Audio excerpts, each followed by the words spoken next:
Welcome back to That Rugby podcast run by the Sports Booth. You were joined with our two main members. Back to the two of us. Two best members, I Just argue the as well. two of us.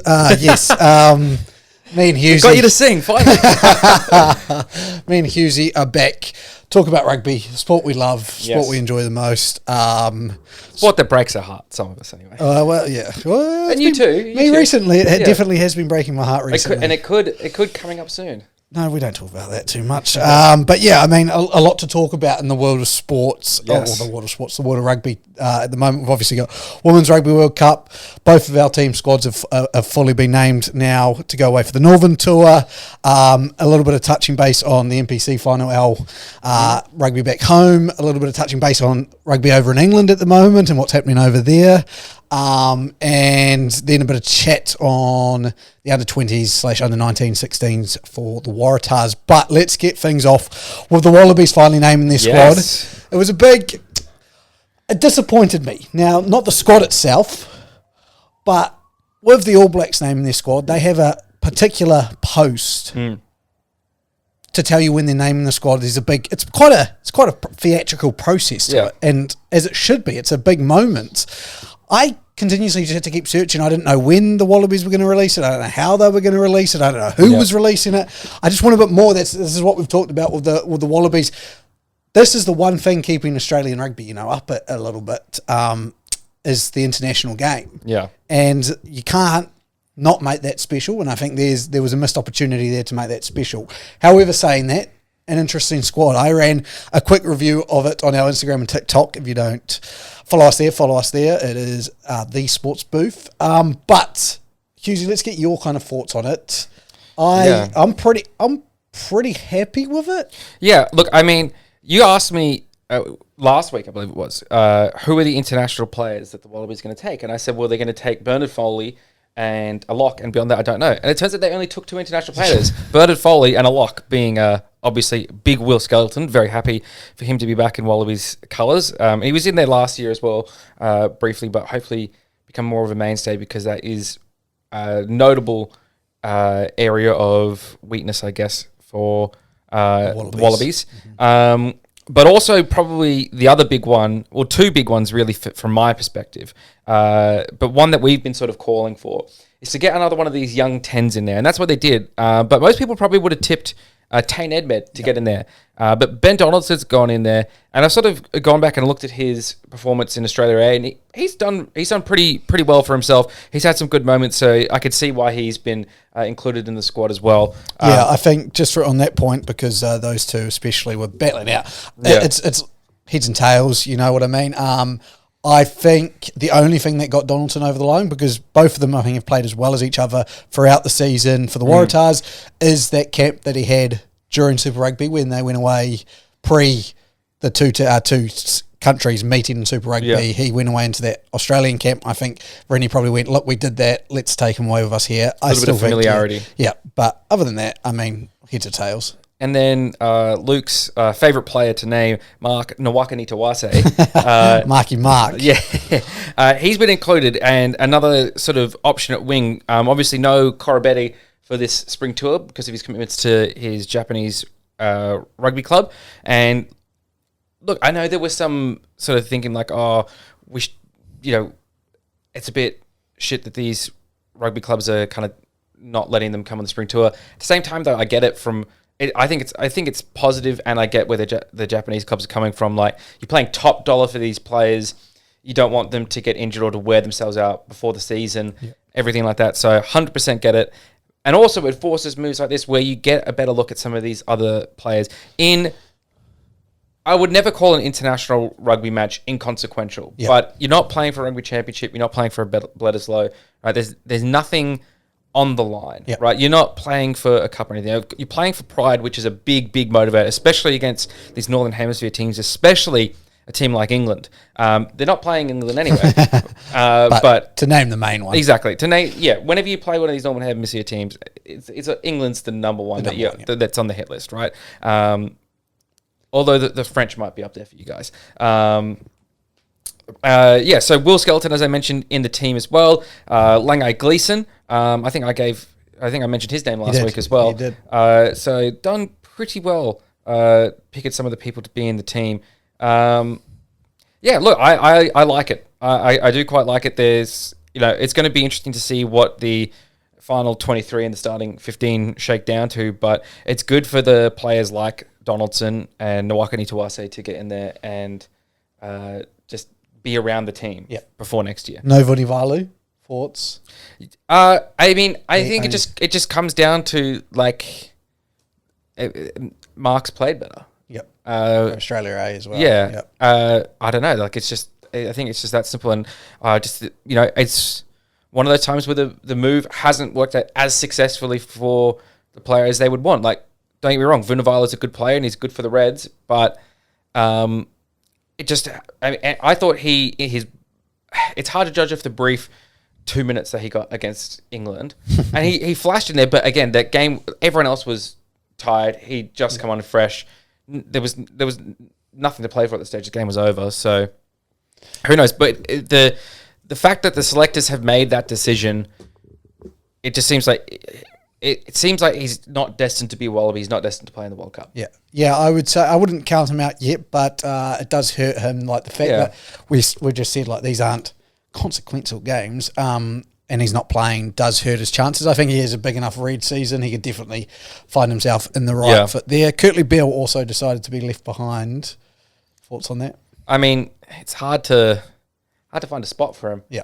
I mean, they would have had to choose him over Jock Campbell, and I think the way Jock's played, I think he deserves a shot. It's the exact 100%. Same as there, which is good, I think. And I think as well, they know Beale. Yep.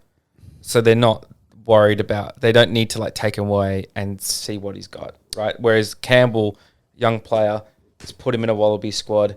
Let's see what he can do at that level. Now, there's obviously been a lot of talk about the ghetto law, and Drew Mitchell is one name who widely is against it now, even though it was started and created around his, I know, ghetto, but obviously his benefit as well.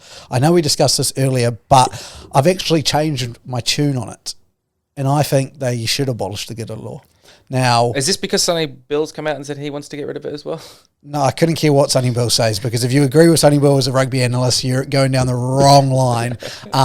But you guys don't all just blindly follow him, whatever he says. No. I thought that was like a new law in New Zealand. New Zealand, whatever Sonny Bill says or does, no, of course not. It's like, he's like the real Prime Minister, right? That's right, yeah. He's our version of The Rock, realistically. Will he run for Prime Minister? Will he run for President? No. The reason I'm saying it more is it's got me thinking, and I go, it is just hamstringing you guys. Like, we can see with Korobeti not being allowed to play, like, clubs will do that. And as long as it doesn't affect, like you said, championships, like you can always still select them for championships, why does it matter? Like, there will still be players coming from Super Rugby. I go, the idea is to keep players in Australian rugby, and this is what we discussed, and actually went quite large on our TikTok, was the rugby versus the rugby league debate. And I said, you guys are losing it. You're losing. Super Rugby's going to lose to NRL eventually. It'll be null and void. And the agreement among the people was, A, it's played in only private schools, so it's obviously a rich sport, and B, yes, there isn't enough talent for that, and so therefore, if we go, hey, you don't actually have to play in Australia to play for the Wallabies. You can make that $1 million contract, $1.2 million contract somewhere else, 800. You can be that fringe player over, get some experience overseas, play in France, the south of France, play in Japan, but you can still wear a Wallabies jersey. It made more sense to me now. I mean, I don't know that there's many Wallabies supporters out there that would want to keep it.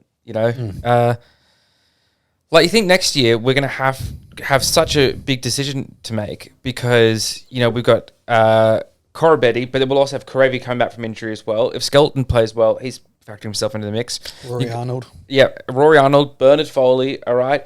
And even Tom Banks is going overseas next year. He could play himself into a position of it being difficult to not choose him. Like, it's, just hamstringing ourselves needlessly. Yeah. Really needlessly. And, and then you've spoken well to the wider effects of it on the status of rugby, so I'm not going to repeat what you said, but I 100% agree as well. And I just started to think, more like looking at football as in soccer football. If players play all around the world and it doesn't hurt the fact, like, to build your own league is more important. So, like, an English player can play in France or Spain, and a Spanish player can play in England. Obviously, the English Premier League is the biggest league in the world, but if the URC or the French league is the biggest league in the world, surely just that competition is just as good. You know 100%. What I mean? And I think the logic behind the Ghetto law as well of we need these players to stay in Australia, otherwise we'll lose a good competitive Super Rugby. I don't think players playing overseas is what's causing that issue. It's what the comment said on the TikTok was it's not played widely enough at a youth level, and that's something we've banged on about, that it needs to be looked at the youth level and reinvigorated there, because that's where the battle's really being lost. That's where it's being lost to not just rugby league, but to AFL and soccer as well. Soccer, yeah. I also think that Super Rugby needs a slight, not an overhaul. I don't want to say an overhaul, but I think anyone should be able to play for anyone in Super Rugby, and we're going to touch a bit more on this point later. Just like Bowden Barrett should be able to play for the Waratahs and still be able to play for the All Blacks. Like, the fact that can't physically happen, like, just blows my mind. Like, it's the same competition, why does it matter? But we'll get on to those points later. Moving on to a competition that is nowhere near as big as all the ones we've been talking about. The NPC final is this week. We have the Wellington Lions, my Wellington Lions, against our old foes, Canterbury. We haven't won the top grade since 2000, and we have played 8 finals since then, 4 of them against Canterbury, and lost all 4 of those finals. So a betting man would put a lot of money on Canterbury to win. But in 2000, we went into Christchurch and beat Christchurch, or Canterbury. So I will be watching with eyes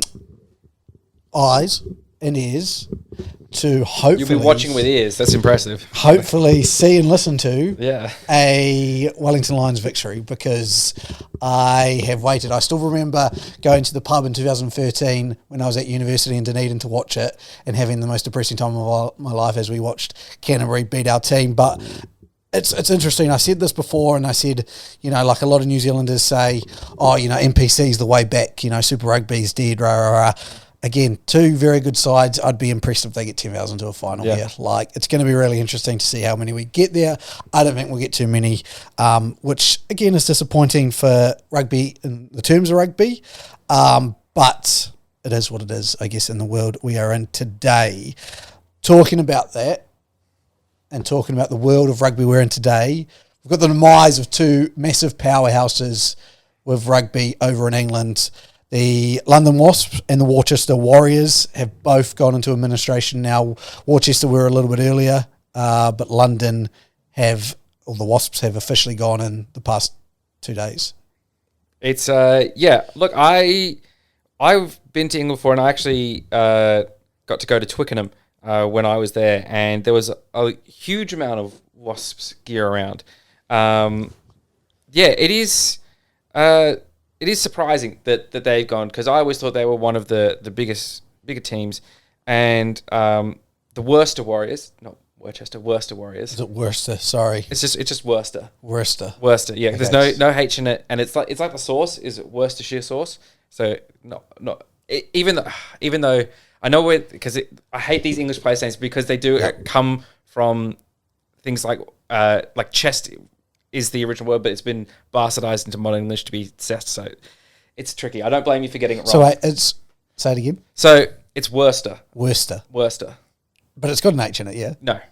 There's no H in it? There's no H in it. Okay, maybe that's because I've got an H written in my notes. Yeah, there's no H in it. So it's just Worcester. Yes, okay. Because the sauce is Worcestershire sauce. Yep. Not Worcestershire sauce. No, not like that. Not like that. Yeah. Anyway, enough about the English language. Enough about the English. But I hadn't heard of the Worcester Warriors before, but I definitely heard of the London Wasps. They were a big deal. It's sad. Yeah, it's sad, but I mean that should be a warning shot for Australian rugby. And this is what I kind of wanted to get again. we don't obviously follow the English Premiership that highly. No one down here does so much. We just see all our players disappearing over there. 167 people were laid off for the Wasps, which is obviously sad and very disappointing for all those people. But it is a warning shot. I've said it a lot of times, like ownership and this and that with Super Rugby franchises, and if owners don't do a good job, we can see now what is, because they're built the same as your Premier League football clubs or soccer clubs, and if an owner doesn't do a good job or they're not run correctly, they can end up like this, which they shouldn't be ending up like this. Like, there's definitely enough money in English rugby to be doing that. So that's why they're talking about centralised contracts in England now, which is really interesting because we do that in New Zealand. Like, all the All Blacks have a centralised contract, the NZRU pays for it, and then there's bits and pieces. So it's not like a full contract is coming out of the Hurricanes or something like that. And then obviously NZRU has a bit of ownership in pretty much every Super Rugby club in New Zealand, which I don't like, but again, it stops situations like this. But it also hampers, I think, the growth of our game and the opportunity to grow our game with big money. We see the Western Force, who are backed by a very rich owner, doing very good things, and doing big things. Who did they link with? They linked with someone recently over in France or England or someone like that. They've linked with a club, because I saw, and this, people who may not read the news, the sponsors of the All Blacks, Altrad, and they're the same sponsors for the Western Force.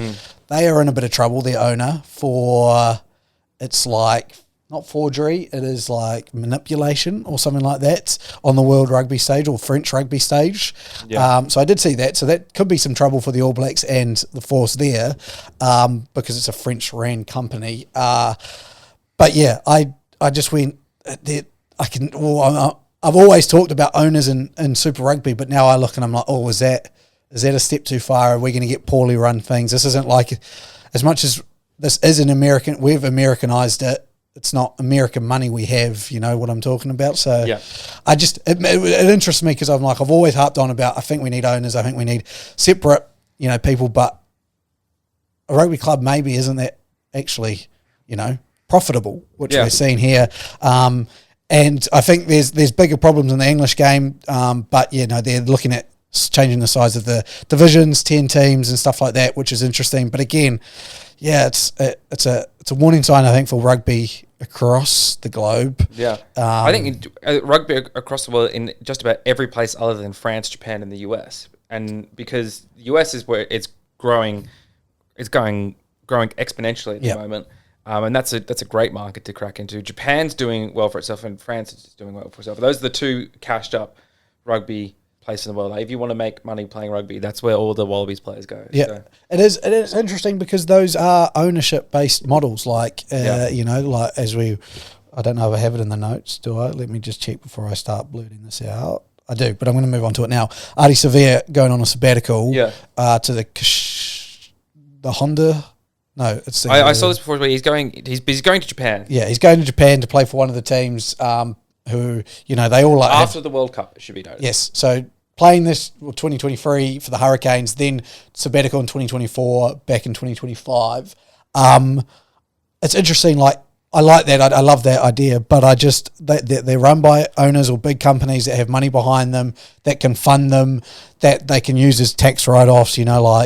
There'll be a lot of smart ways you could run a rugby club with some money. The Kobelco Kobe Steelers. There we go. Hey, Steelers. There you go. There you go. Your favourite Japanese rugby team now. Yeah, they are now. So, I mean, I don't know.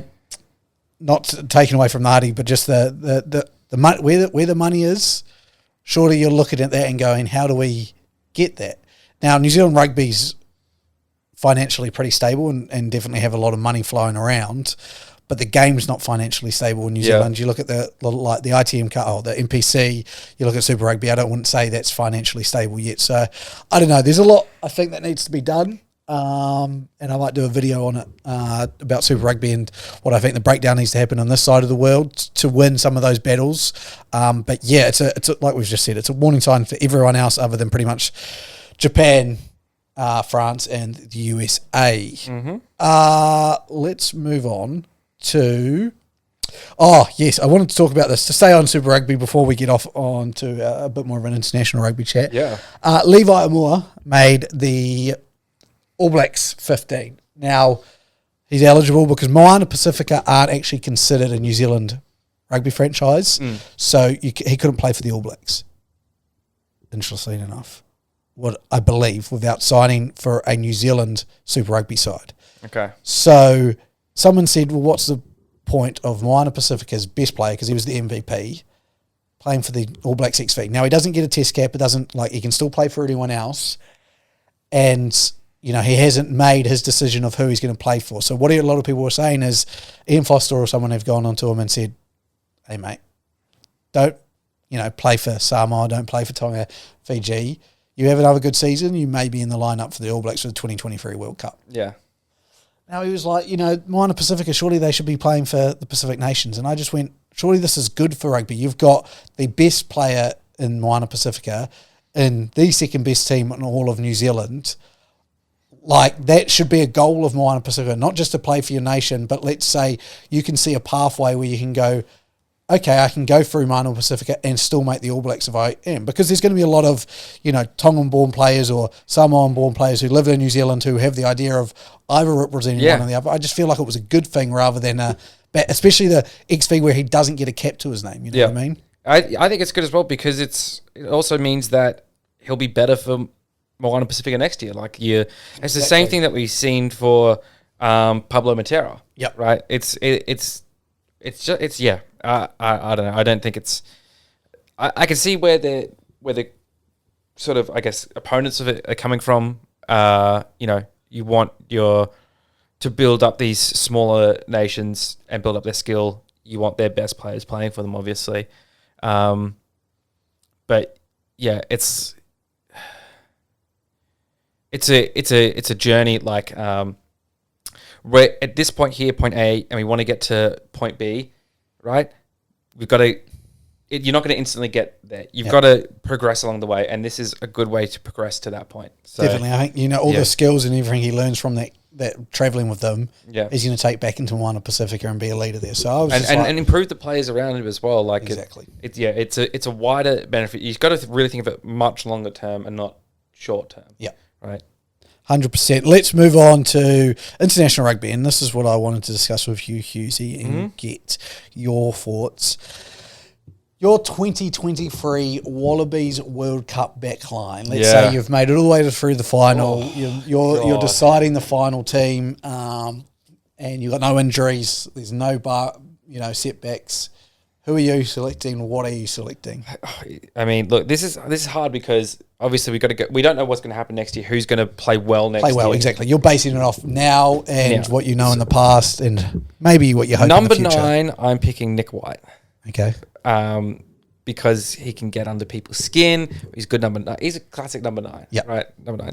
Number 10, at this moment, I'm picking Bernard Foley. Okay. I don't think that really needs too much explanation. I think the only explanation I give, I think Quade's probably just too old at this point. Too many injuries, not reliable. Like, I know you said coming into they've got no injuries, but you could get injured during the game. And, like, you want your 10 to be in control throughout the tournament kind of thing. Yep. I just think he's going to get injured at some point. Centres. Karevi at 12. Yeah. The harder one is 13, though. Because, like, to list, like, eligible Wallaby centres, we've got Ikitau, Paisami, Pataya, Fiketti, and Parisi. Yeah. Right? I like sort of the main ones I think of. Like, Karevi's got the 12 jersey on lock. I don't think anyone can challenge him for that. No, and no one can argue that, I don't think. Outside centre, though, that's tough. I mean, recency bias makes me feel like Fiketti should be in the squad. Fiketti, just because he played so well in the games against New Zealand. But he's 12. I know, that's the thing. Like, that's what I'm saying. You're trying to get him in the squad. Yeah. I think... I think I'd have to go with Ikitau. Yeah. Fair enough. Yeah, Ikitau. Wingers, Corabetti. Yep. Second winger. Because wingers also then determined by fullback, right? Because I think Kellaway should be in the squad. Yep. But should he be in there as fullback or should he be in there as a winger? That's the question. That's the dilemma, my friend. So, because then, say someone like Jock Campbell plays well as well, or Mark Nawaka Nitawase, like, say they play well, they could open up a spot on the squad for them as well. I don't think Dylan Peach will make it next year, but he's also an ascending Australian winger to look out for. And you can't discount Reece Hodges just as the safety net back there. Although I think when you're in a World Cup final, you shouldn't play with a safety net. You should play with someone who's going to score points for you. This is the hard one. This is the hard. I think I would go. I think I would go. I'm sort of slightly projecting a little bit now at this point. Nawaka Nitawase wing, Kellaway fullback. Interesting. Because Yep. we've seen what we can get from Tom Wright and Tom Banks. Yeah. The two Toms. And if Nawaka Nitawase doesn't perform, Tom Wright in the wing, Kellaway fullback, you'll be all right. Yep. But I think Nawaka Nitawase has more upside. Yep. So if we're sort of looking ahead to 2023, right, and how he can improve between now and then. Yep. And we'll see more of him on the spring tour, obviously. I think he's got the potential to be up there. But, yeah, I don't know. It's tough. It's tough for me to name Tom Wright on the wing because, and it's the same with Tom Banks at fullback. Like, I know I'd get solid performances out of them, but I don't want a solid performance. Like, this is the World Cup finals. Yeah, I want a World Cup finals winning performance. And I think Kellaway has got the upside to get that done. He's creative enough at the fullback spot to do it. The Pattaya fullback experiment hasn't worked out, and he needs to show me a full season of healthiness, good rugby. Yeah, I don't know where he's at the moment. I feel like he lacks direction of what position he's going to play and own. Right, like is he a centre? Is he a winger? Is he fullback? Put him somewhere and let him stick there. So I'm not putting it on Pattaya because I think he gets moved around because he's a good enough player to do that. But I think that lack of focus is definitely affecting his game. And so that's what makes me hesitant about putting him in a squad. Other options. Look, Reece Hodge, again, as I said, you're playing with sort of a safety net, but that's not really what you want. So just run us through your team quickly again. The backline. Hughesy would choose for a Rugby World Cup final. Nick White, Bernard Foley, Sami Karevi, Len Ikitau, Marika Corabetti, Mark Nawaka Nitawase, and Andrew Kellaway. Interesting. I'm going to share my thoughts now. Yeah. Quickly, if I was choosing a Wallabies World Cup final team to play the All Blacks, obviously, 9 White, 10 Lolosio, 12 Karevi, 13 Ikitau, Corabetti one wing, Vunivalu the other wing. Really? Yep. Fullback Kellaway. So even though Vunivalu hasn't been picked in the spring tour squad, you still think he's going to make the Wallabies next year? If he has a good season under the Reds, I think he can get himself back into that Wallabies opportunity. I think it's going to take him that year, and I think he has a good year and breaks out with the Reds. I think you've got, like you said, for a World Cup final, you need a couple of wingers who are going to do something special. Yeah. And I go, looking into the wingers around the world, I go Jordan and Clark, I go Mumpimpi and Chislin Cosley, I go, Vunivalu, Corabetti. Yeah. Fuck. That's a pretty dangerous wing pairing. If he can get it right, it's a scary situation. But he has to get it right. That's what I'm basing on this on now, a whole year away from the World Cup. I mean, Peach, for me, again, like, he continues to ascend for me from the start of the year, no one knowing his name, to playing in Australia A and being one of their better players as well. Like, I don't know if he's going to have enough time to establish himself before the World Cup next year. But again, I think sort of similar to Vunivalu, if he has a breakout year, he's another name to watch as well because he's young, quick, creative, and has a lot of upside. Yep. Right? He, especially as the season went on for the Waratahs, he just always seemed to know where to be. 100%. All right, All Blacks backline now. If we were to name an All Blacks backline for a Rugby World Cup final. We've just done our Wallabies, but let's name our All Blacks one. I'm going to start. 9, Aaron Smith. Pretty easy. Yeah. 10, I'm going Richie Mo'unga. I've always been a fan of Beauden Barrett coming off the bench, so I'm going to decide to do it again. And look, please cut it in the video and correct me if I'm wrong here, but I think we discussed this previously, and you said that Beauden Barrett's the best. No, you said that you preferred Mo'unga coming off the bench rather than Barrett, 23, because he can cover fullback and first 5. I feel like you said a different. If I can find it, but if you can find it, look, I might be remembering it wrong, which it's happened before in the past. But I feel like you are remembering it wrong. Yeah. But it's all right. If I can find it, I'm definitely posting it. No, so I'm going Mo'unga, 12 and 13. See now, God, I want Jordie Barrett at 12. Yeah. God, I want Jordie Barrett at 12. However, I don't think Foster's going to do that. So what I'm actually going to go is Anton Leonard-Brown, who hasn't been playing because he's been injured, and Rieko Ioane. So Anton Leonard-Brown at 12, Rieko Ioane at 13. Jordan and Clark on the wings. Am I happy with their defence? No. Am I excited about their attack? Of course. And then Jordie Barrett at the back. That is my All Blacks back line. Havili misses out. Tupai obviously out injured at the moment, but he misses out. Roger not in there. Yeah. But I think Leonard-Brown's way too good. If he can get back into form, it doesn't really matter. That takes out the Jordie Barrett question. But the only alternative I'd have is Jordie Barrett into 12, Jordan at the back, and then like Savea Reece on the wing. Or a Lester Whanganuku on the wing. But yeah, even that, I'm not that impressed. I'll take the first team. Yeah, I mean, look, I can't really disagree with you there. I think you make good points. I would probably be very similar in picking a team. I'm not as authoritative on All Blacks players compared to Wallabies players, obviously, because focus on it. We've got enough problems without me having to look at New Zealand. I guess the 12 position is an interesting one, but mainly just because you've got so much talent there. Yep. So, and then the wingers. Caleb Clark, Will Jordan, just so hard to put down and stop. I think Will Jordan will be on the wing rather than fullback for the World Cup. And then, someone like Jordie Barrett at 15. Yeah. So that's my team for if the Rugby World Cup final was tomorrow for the All Blacks. I'd be 9, Aaron Smith, 10, Mo'unga, 11, Caleb Clark, 12, Anton Leonard-Brown, 13, Rieko Ioane, 14, Will Jordan, and 15, Jordie Barrett.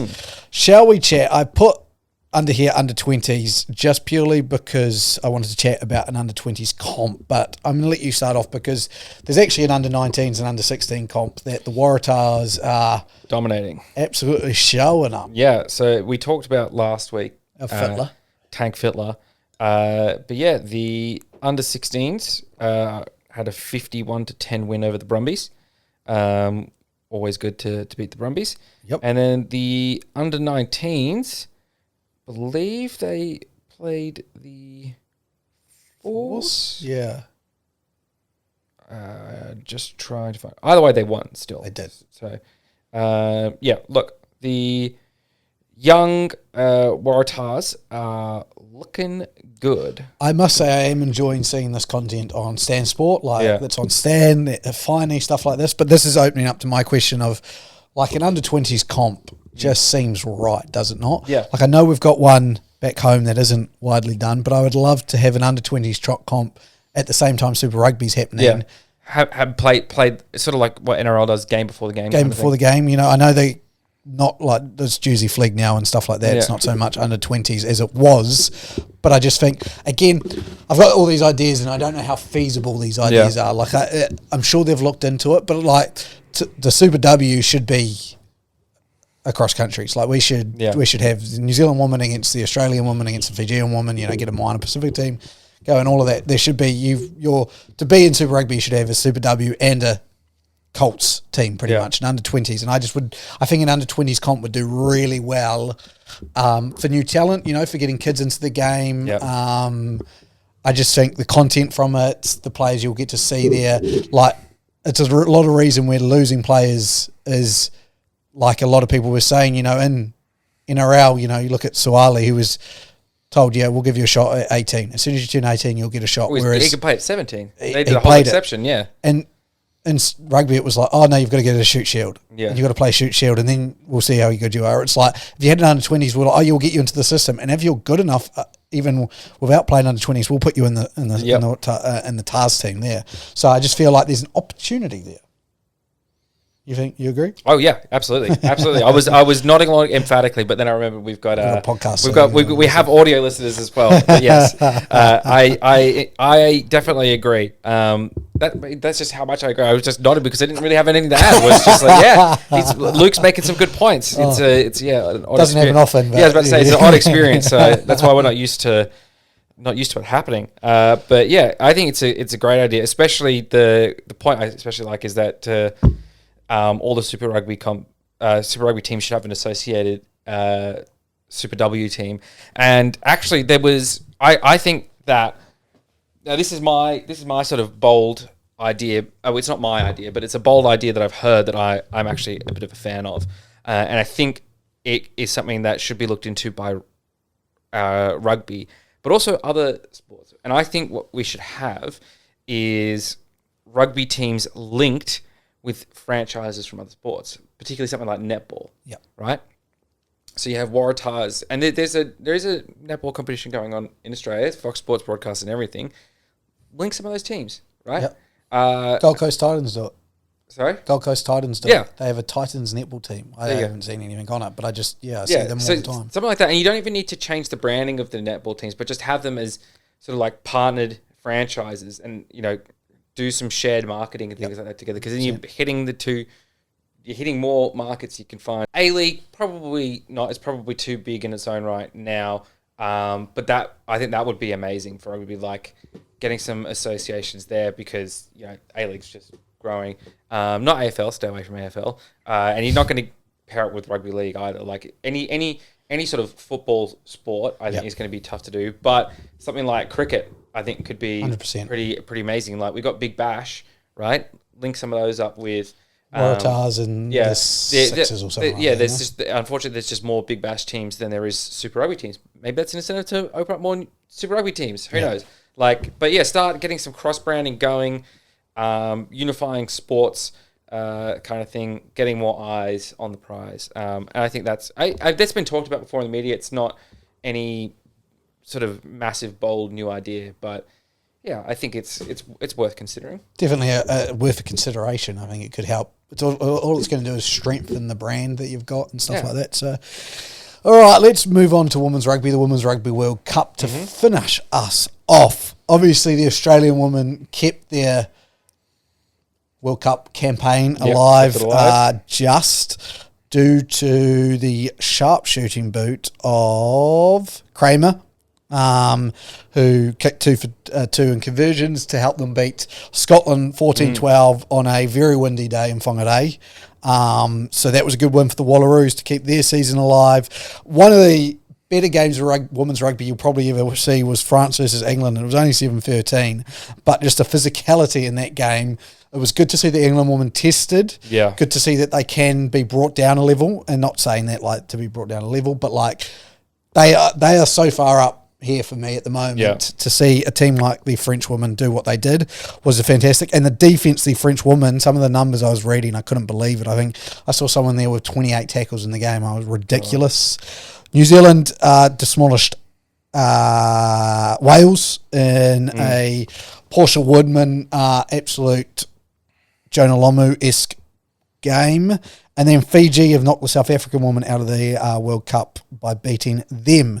So it goes into our last round of pool games. New Zealand against Scotland. New Zealand's already qualified. Australia and Wales to decide who goes through. Yep, big one. Canada, Italy, and Canada play, I believe, Japan, Italy, and USA face off to see who goes through. Japan play Italy, Canada play USA. Oh, interesting then. Okay, so then Italy most likely to go through because USA would have to beat Canada to go through. And then England against South Africa, France against Fiji, France needing to beat Fiji to go through. But realistically, looking at it now, it'll be New Zealand, Australia, Canada, Italy, England, France going through. I believe that's the best 6 teams. I actually think the US might be ranked above Australia. But, yeah, I mean... Well, we said last week that I think the Northern Hemisphere teams, especially France and England, we know the English are professional. Yep. Right? And the French are going to be... I would say they would. I'm not sure if they are or not. I reckon they are. Borderline, yeah. Yeah, and so I'm not that surprised if the French have pushed them that hard. Sorry. I also see that, top 2 in each, 2 best third place qualify for quarterfinals. Yeah. Oh. So there's a good chance USA make it anyway, and then up to Wales, Fiji, Australia to make it, because Wales already have, USA have a bonus point. Interesting. Okay, so it's pretty crucial to finish first in your pool, then, I imagine. Yeah, look, winning you're in. That's what Australia's motto has got to be this week. Definitely, winning you're in. Winning you're in. Even a loss would probably put you in. After Fiji got spanked by England, their point diff is a wee way off, and then they've got the hard France. So, I mean, it's going to be an interesting. I can't wait for the quarterfinals. I think, it's actually been a really good. I've never been a women's rugby watcher before. I don't want to say a supporter because I support women's rugby, of course, but I've never really watched it other than my local club rugby, and it's been fascinating. It's definitely opened the game. I think I've always said this with World Cups, and I'm really interested why the football World Cup's never done it, but why they don't run them at the same time, and have a Women's World Cup and a Men's World Cup at the same time, so running side by side, purely just for the fact that imagine the ticket sales you could have, because if I'm going to France to watch the All Blacks win a 2023 World Cup and the women are playing in France at the same time, I'm probably buying tickets to all the women's games as well. I feel like there'd be just a bit it's a mess. That's the biggest rugby event in the world. And it's not to take away from the women's events, if anything, you look at Wimbledon and all the tennis opens, it's the crowds are there. We always talk about, equal pay. Well, now you've got an equal, everyone's bringing in the same amount of numbers. It's like, okay, this is now a World Cup here. Obviously, the men's are going to get more views and probably more watch time on TV and more people into the crowds, but it's the same event, it's all going. It boosts it up anyway, at least, so there's less of a disparity, So I think 100%. Interesting discussion for the future. I think it'll take one big sport to do it, and then everyone else will go, oh, that was a really good idea. I wish we had done that. But I understand having it separate as well, having 2 events. But yeah, I think we'll be back here next week to kind of preview the quarterfinals where it'll really start to ramp up. We're also here next week to preview the first game of the Summer Series Northern Tour, as they call it over in... or we call it Summer Series. I think I don't know what they call it over in the north. But New Zealand versus Japan is the first game. Return of the Colonials, probably. So yes, we'll be previewing that and probably coming up with some predictions for what we're going to see ahead. Clean sweep from the Wallabies. 100%. Clean sweep, Jesus, that would be special. Yeah, I mean it is a time now. It's a just win. You need to win. It doesn't really matter. Even if you put on good performances, you'd rather a poor performance than a win. Because you just need wins now. I trust Rennie. I trust what he's doing. But you just need wins now. Need wins. Need to stack them hotcakes. Stack them hotcakes. Get them dubs. And then take yourself to McDonald's for some hotcakes as well, If you earn some wins and earn the hotcakes, we will deliver the hotcakes. Yep. Tell you what, Wallabies, if you guys get a clean sweep of the Northern Tour, I'll take you all out for ice cream. I'll take the Wallabies out for ice cream. You'll take them out for ice cream? Yeah, I put the offer out. It's up to them to accept it, but I'll take the Wallabies out for ice cream if they win if they clean sweep their Northern Tour. Not even clean sweep, as long as they have a winning record. A winning record? Winning record. I'll take the Wallabies out for ice cream. A whole squad? Whole squad, all 30. Management as well? Of course, that's part of the team. Okay, well, that's more than 30. Well, okay, well, I mean, all 30. What ice cream are you getting them? Like a McDonald's ice cream, or are you? Oh yeah, soft serves. Okay. I'm not going to do gelato Messina. Let's be real. I'm not made of money. All right. Yeah. All right. There you go. You heard it here. But we can all go out for. I won't just get you a soft serve. We could get us hot hot fudge sundae. Hot fudge sundae. McDonald's. Or if you want, you're going to add the Or flake. if we don't want to go out to a restaurant, I'll get a few tubs of Ben and Jerry's and we can have a sleepover. Exactly. There you go. Ben and Jerry's on the line. Yeah. Ice cream. If they needed the hot motivation, cakes. they've got it. Yeah. Yeah. If the money wasn't enough, I know. Yeah. the ice cream's there. Money, no. Pride, no. Ice cream with Husey, yeah. Done deal. There you go. Thank you for joining us on this episode of the podcast. We'll see you next time. Peace.